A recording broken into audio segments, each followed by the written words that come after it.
81 days until the midterms. I'm Catherine Rampell, sitting in for my friend and colleague Ali Velshi.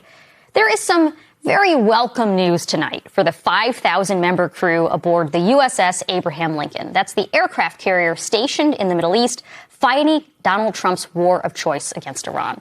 The United States Navy is now sending a different aircraft carrier, the USS George Washington, to potentially relieve the USS Lincoln of its duties and send its crew back home. For the sailors on board the USS Lincoln, it has been a long and a grueling 9 months of deployment. In the 266 days since it left its home port of San Diego, its crew has only had the chance to spend 2 days on dry land. The morale on board has deteriorated amid dire food and supply shortages and these unsanitary living conditions. One young man jumped overboard, and others have reportedly attempted to do the same. But it's not just the crew members aboard the USS Lincoln who have been suffering. Their loved ones back here in America have felt somewhat helpless as the complaints about life on board have piled up. During in-person and virtual meetings with Navy officials last week, many family members aired their grievances and pleaded for information on when the crew would return home. Some people were, quote, in tears asking leaders what was being done to address issues of mental health and exhaustion. One mother shared that her daughter told her that she, quote, believes she is going to die on the ship. In an account from the publication Stars and Stripes, one woman said that she received a message from her husband saying that, quote, he hopes he doesn't wake up tomorrow. Another attendee summed it up this way. They told Navy officials that the military had, quote, broken trust between us and leadership. And when asked today about the growing list of concerns regarding the physical and mental well-being of these service members, here's what Donald Trump had to say. Family members of U.S. service members are concerned about the conditions on board the USS Lincoln. Well, no, that ship is moving. No, they're not. That ship is moving right now, or very shortly, and it's being replaced with another very similar ship. Has the deployment's gone on too long? No. Not nearly long enough. That is on top of the comment that Defense Secretary Pete Hegseth gave yesterday, claiming that the U.S. can keep its naval blockade, quote, indefinitely. So when the USS Lincoln appears like it's headed home soon, the Trump administration is not really giving any assurances the blockade itself is coming to an end at any point. And during his speech at a police academy in Long Island this afternoon, Trump said that he had even bigger plans for the Strait of Hormuz. Listen. And after we finish defeating Iran, which is being very badly defeated, pretty soon I'll be declaring the Hormuz Strait a territory of the United States. Look, Trump is facing a lot of problems right now that he has driven his approval numbers to all-time lows. Many of his own voters have expressed disapproval over his war with Iran and the economic toll it has taken here at home on Americans. The war has led to a spike in threats, including last month when he was reportedly secretly whisked away from an Air Force One jet via an airport catering truck onto a different plane due to a threat on his life from Iran. One senior Secret Service official told MS Now that Trump is now the focus of more threats than any modern president. And because of that, the Secret Service has gone as far as to request that the military install an anti-aircraft missile launcher at Trump's golf course in Bedminster, New Jersey, which is where Trump plans to spend this weekend.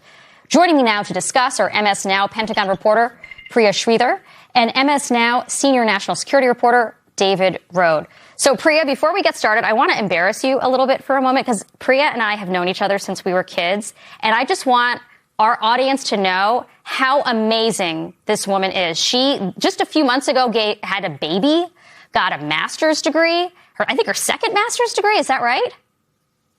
It was my second one, Catherine. Thanks for embarrassing me. and now she is breaking these fantastic, really important stories that are of great meaning to our service members and those of us back home who are being protected by them. So Priya, let's talk about your story last week, now that I've embarrassed you, about the meeting between military families and Navy officials. You noted, quote, Acting Navy Secretary Hung Cao said that the aircraft carrier USS George Washington was not considered an option for replacing the Lincoln because the U.S. has to have a presence in the South Pacific, and there were operational commitments it had there. Initially, they said that the USS Theodore Roosevelt would be sent to replace the USS Lincoln. So how did this come to happen?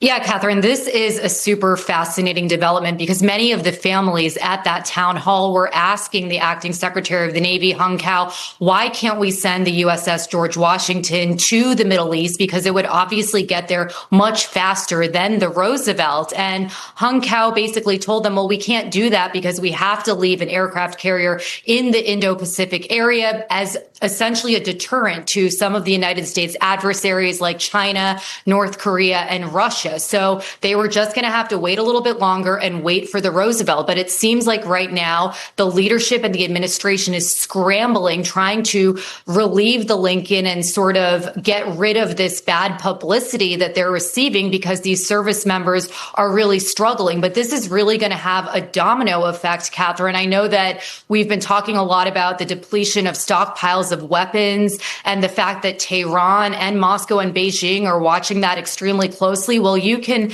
bet that Beijing is going to be watching this as a potential another opportunity. This is really leaving the United States in a vulnerable position, moving this aircraft carrier away from that region into the Middle East. David, acting Navy Secretary Hung Cao described these changes as, quote, a planned rotation. But based on what we're hearing from Priya's reporting and others, it doesn't sound like the military was prepared to do this now. What are the risks of the U.S. having limited or no naval presence in the South Pacific? It's China. In short, I met with some U.S. intelligence officials recently and asked them, how much do they think China was helping Iran, and then would they make a move on Taiwan? The feeling, initially was that China was sort of happy to sit back and watch the Trump administration mismanage this war. And they haven't seen indications yet that China would try to, take control of Taiwan. That would be an incredibly dramatic development. But you just don't know. As, the administration sort of is moving, as Priya said, it's a surprise that they've now made this decision to move the one carrier out of that area that sort of protects Taiwan. So that could create an opportunity for China. You said it yourself, Catherine, the lack of planning from beginning to end, that has been the problem, and the planning for sort of worst case scenarios. Clearly, this administration never thought this war would last 6 months, and here we are. Priya, we've been talking about the acting Navy Secretary. He posted a statement on X earlier today. It read in part, quote, "Unfortunately, the media are trying to paint our warriors as victims.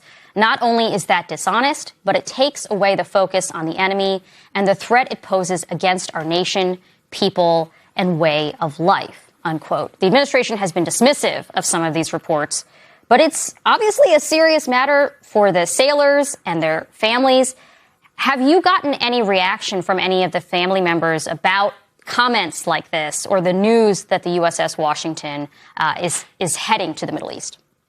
Yeah, absolutely, Catherine. I can say that I received so many text messages when Hung Cao first posted that on social media, and we subsequently saw Sean Parnell, also the chief spokesperson for the Pentagon, also tweeting, and then also Secretary of Defense Pete Hegseth himself. They all had very similar messaging, blaming the media, of course, for characterizing these family members and these service members as victims. And I would say the overall, if I were to paraphrase the emotions of the family members that I've spoken to about all of that, was they feel honestly as though they're being gaslit. But at the same time, they're so excited to hear this news about the Washington moving into the Middle East, which is going to potentially relieve the Lincoln. So they want to focus on that piece of news right now. They're extremely hopeful because just about a week ago, before I started reporting about all of this, they felt extremely abandoned by this administration. They felt as though their 5,000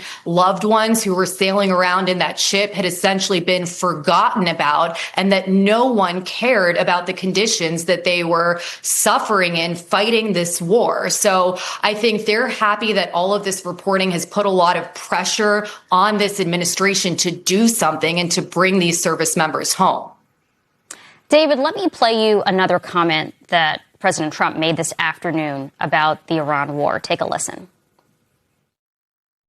For you to pay a tiny little bit more for your gasoline, just remember, you're doing it so that a very evil country cannot have a country. Really, it's the number one state sponsor of terror in the world. We don't want to have them have a nuclear weapon. So remember that when you have to pay a little bit more, you're at $4. It's okay. I mean, it's I'll never apologize. I did the right thing. So, David, I spoke with Congressman Seth Moulton last night, and he made this point that service members can lose motivation if they don't know or they don't understand what they are fighting for. Can you talk to us a little bit about the overall morale in the military in regard to Iran and the president's incoherent messaging around it?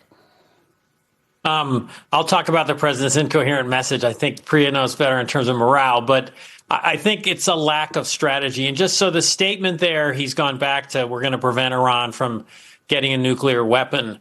There's no plan for how that would actually happen, at least in the short term. It's, the demands have gone from, help is on the way, was what President Trump said when the war was announced, to Iran had to give up its stockpile of enriched uranium, to Iran, please open the Strait of Hormuz.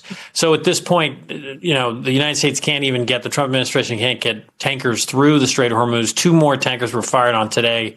They were from the United Arab Emirates by the Iranians.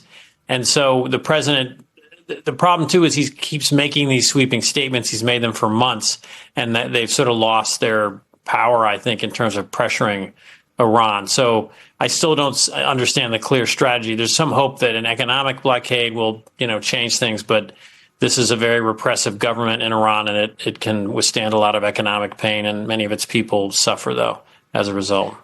So, Priya, could you talk a little bit to the morale question and to what extent some of the exhaustion and mental stress that we are seeing or that you're reporting on is related to sort of the lack of understanding of what this mission is? Does that matter? I mean, you served yourself as a naval officer. Does it matter for our service members if there isn't a clear objective? Yeah, absolutely, Catherine. And, it was interesting because Sean Parnell, when he posted on X today, he talked about some of the own deployments that he's been on. And of course, Acting Secretary of the Navy Hung Cao also served in the Navy himself. But I think what we have to remember right now is this was not a standard deployment. This aircraft carrier hit a modern day record for the most number of continuous days at sea. 208 days it didn't make a port call. Typically, aircraft carriers stop at port anywhere from 30 to 45 days. And I can tell you, as someone who wore a uniform, who's been on an aircraft carrier, many of my closest friends in the world are people who have served and gone on multiple deployments.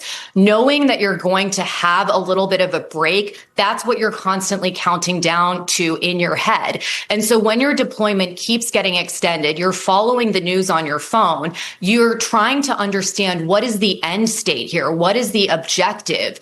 You start to see that perhaps there isn't one. And then when the president is making these comments that, we can just have, this naval blockade indefinitely, I think that's very alarming to many people. And many of the family members that I spoke with said that they voted specifically for President Trump because he said he wasn't going to get our United States military involved in any sort of forever wars. So I do think that service members really do follow the politics and the policy very closely because it impacts their lives so closely. There are so many service members on there who haven't even met their babies who were born on these deployments. They're living in limbo, trying to figure out when they're going to move to Washington State so that they can enroll their kids in school. It's not even just about these 5,000 service members. It's the ripple effect that's affecting all of their loved ones all across the country.